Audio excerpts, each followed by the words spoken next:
Bismillahirrahmanirrahim. Assalamualaikum warahmatullahi wabarakatuh.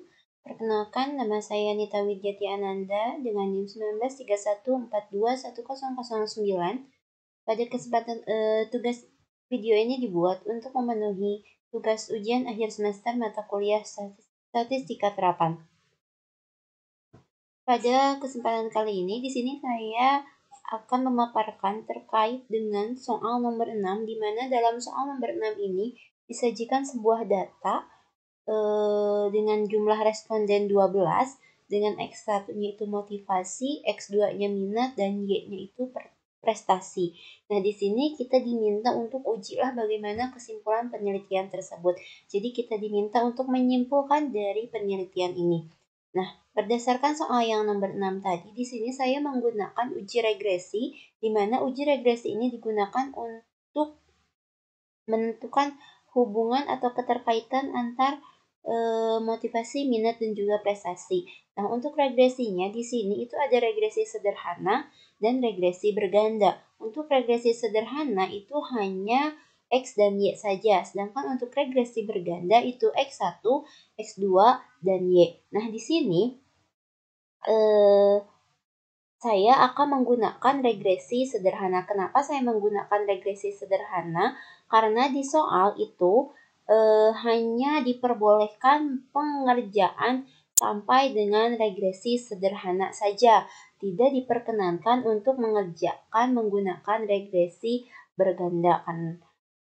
Karena di situ pilihannya hanya menggunakan uji T2 sampel, uji T independen, terus kemudian ada uji ANOVA, uji Mann-Whitney, uji Wilcoxon, dan uji regresi sederhana. Tidak ada uji regresi berganda yang di sini X1, X2, dan Y. Oleh karena itu, di sini saya menggunakan regresi sederhana.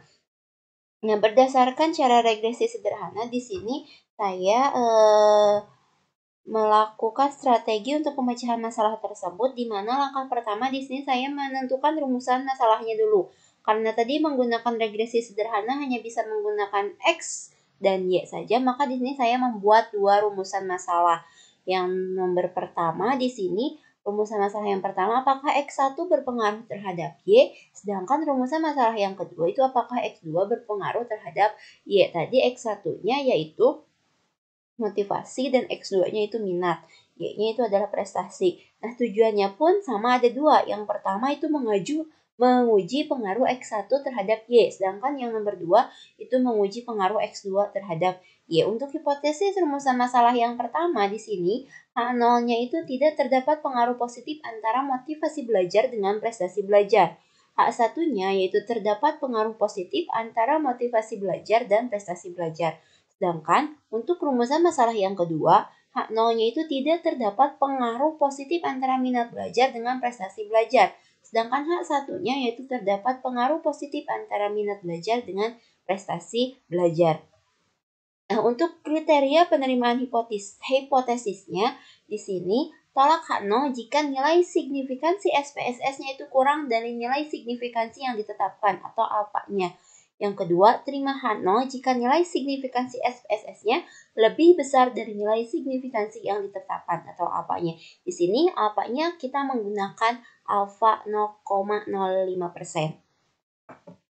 Nah, langkah pertama untuk menyelesaikan regresi di sini kita harus melakukan untuk uji R-square atau model summary. Kemudian ada ANOVA untuk uji F dan koefisien yaitu untuk uji hipotesis. Nah, di sini untuk melakukan uji-uji ini kita menggunakan aplikasi SPSS. Setelah ini kita harus buka aplikasi SPSS-nya.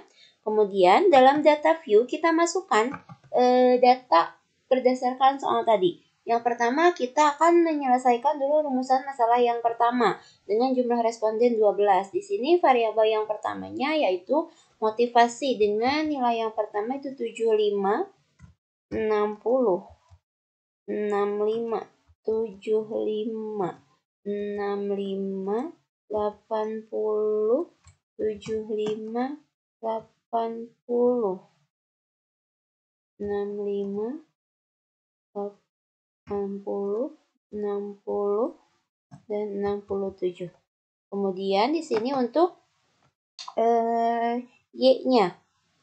Yang pertama ada 80, 75, 75, 90, 85, 85, 95, 95, 80, 90, 75, 75. Nah, setelah kita menginput datanya, kita masuk ke menu variable view.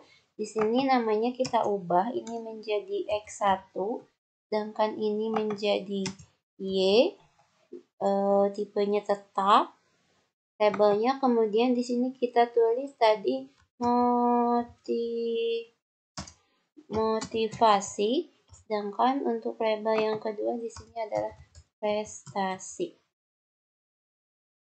Ini unknown-nya kita ganti dengan scale. Kemudian setelah ini, untuk memunculkan datanya kita klik analyze, kemudian kita klik regression dan pilih linear. Di sini kita akan masukkan motivasi di menu independent, sedangkan prestasi itu di menu dependent. Setelah ini kita klik statistik, muncul continue, dan klik OK. Maka hasil statistik viewernya akan keluar.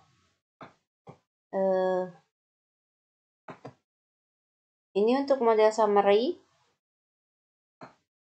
Ini untuk ANOVA dan ini untuk koefisiennya. Ini untuk rumusan masalah yang pertama. Karena tadi kita rumusan masalahnya ada 2, maka kita buat lagi untuk ujinya. Kita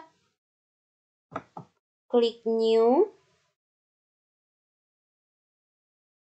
Kemudian kita pilih data dan akan muncul tampilan baru.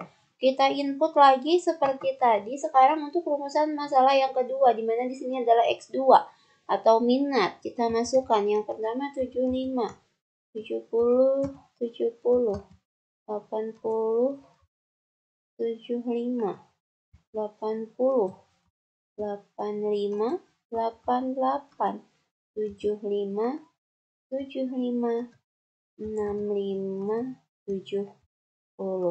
Kemudian Y-nya 80, 75, 75, 90, 85, 85, 95, 95, 80, 90, 75, dan 75. Seperti tadi lagi, kita masuk ke menu variable view, kemudian ini kita rubah menjadi X2. Ininya untuk Y, labelnya kita tulis minat. Y-nya kita tulis prestasi. Measure-nya jangan lupa diganti terlebih dahulu, kemudian klik analyze, regression, linear. Setelah itu minatnya kita masukkan ke independent dan prestasinya kita masukkan ke dependent. Klik statistik, klik continue, kemudian klik OK, maka hasilnya keluar. Untuk summary, ANOVA, dan koefisiennya. Nah, setelah kita dapatkan ini, kita akan melakukan analisis. Berdasarkan data yang tadi di sini, untuk model summary di sini, atau R-square berfungsi untuk mengukur goodness of fit atau kebaikan atau kecocokan modelnya, yakni apakah model regresi yang sedang diteliti ini baik atau buruk. Nah, untuk kriteria penarikan kesimpulannya, jika nilai statistik R semakin mendekati 1, maka model regresi adalah relatif baik atau kuat. Sedangkan jika nilai statistik R semakin mendekati 0, maka model regresi adalah relatif buruk atau lemah. Nah, untuk kesimpulan rumusan masalah yang pertama, tadi nilai R-square-nya kita lihat di sini berapa? Untuk nilai R-square yang pertama, untuk yang uji yang pertama di sini, kita lihat R-square-nya yaitu 0,611. Nah, nilai 0,611 ini bermakna bahwa yang pertama, variasi nilai variabelnya yang mampu dijelaskan oleh variasi nilai variabel X sebesar 0,611 atau 61,1%. Sementara sisanya variabel Y juga dijelaskan oleh variabel yang tidak diikuti atau diteliti atau error, yakni sebesar 1 dikurangi R, itu 1 dikurang 0,611 sama dengan 0,389 atau 38,9%.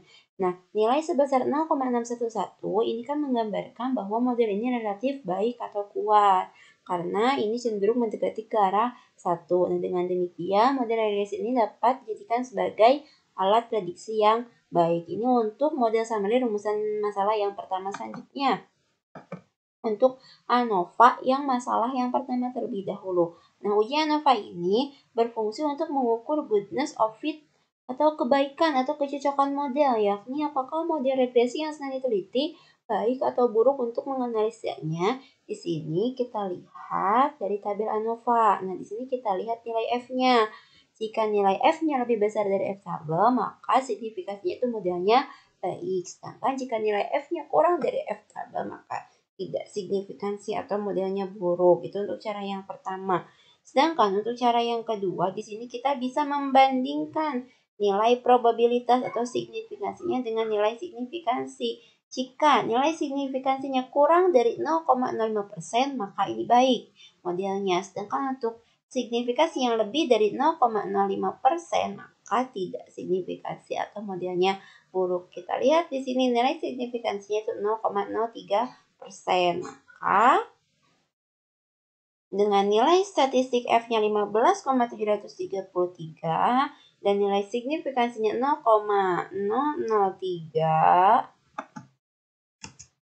kurang dari 0,05, maka model regresinya ini model yang baik. Itu untuk ujian ANOVA-nya. Kemudian ya koefisiennya untuk rumusan masalah yang pertama. Nah, untuk koefisien rumusan masalah yang pertama di sini kita lihat, kita masukkan ke dalam persamaan yang tadi, di mana Y sama dengan A ditambah BX ditambah dengan A-nya di sini adalah konstanta, sedangkan B-nya adalah motivasi. A-nya yaitu 27,650, B-nya 0,789X plus E. Ini dimasukkan ke dalam persamaan yang di awal. Kenapa dimasukkan ke dalam persamaan? Untuk melakukan pengujian. Nah, pengaruh X terhadap Y, kita lihat tadi nilai signifikansinya yaitu 0,03, kurang dari 0,05. Maka di sini H0-nya itu ditolak atau pengaruh X1 terhadap Y adalah signifikan. Ini untuk rumusan masalah yang kedua. Sekarang kita lihat untuk rumusan masalah yang kedua. Nah, untuk rumusan masalah yang kedua di sini kita lihat untuk nilai R-square-nya itu 0,825 yang bermakna berarti nilai errornya yaitu 1 dikurang 0,825, maka hasilnya 0,175 atau 17,5% untuk errornya. Sedangkan untuk persentase variabel X-nya itu 82,5%. Nah, karena nilainya itu 0,825% berarti menggambarkan bahwa model ini relatif baik atau kuat karena lebih mendekati ke arah 1. Selanjutnya kita lihat untuk uji ANOVA-nya. Nah, untuk uji ANOVA-nya di sini kita lihat nilai signifikansinya berapa di sini 0,00, sedangkan nilai F-nya adalah 47,046. Kita lihat tadi bahwa jika nilai signifikansinya kurang dari 0,05, maka itu modelnya baik. Nah, berarti rumusan masalah yang kedua ini model regresinya yang sedang diteliti adalah model yang baik. Selanjutnya kita masuk ke yang koefisien. Untuk yang koefisien, nah, untuk yang koefisien di sini kita masukkan ke persamaan yang tadi. A-nya itu 3,073, sedangkan B-nya itu 1,61 X plus E. Nah, kalau pengaruh X terhadap Y tadi nilai signifikansinya 0,00 kurang dari 0,05, maka H0-nya itu ditolak atau pengaruh X2 terhadap Y adalah signifikan. Nah, kesimpulannya di sini berdasarkan dari kedua rumusan masalah tersebut, karena tadi hasilnya itu sama-sama nolnya ditolak, maka kesimpulannya adalah terdapat pengaruh positif dan signifikansi antara motivasi dan minat terhadap prestasi belajar. Sedangkan implikasinya di sini sebaiknya siswa di sini terus meningkatkan motivasi dan minatnya agar prestasi belajar itu semakin meningkat. Mungkin itu saja yang dapat saya sampaikan. Mohon maaf atas segala kekurangannya. Wabillahi taufiq wal hidayah. Wassalamualaikum warahmatullahi wabarakatuh.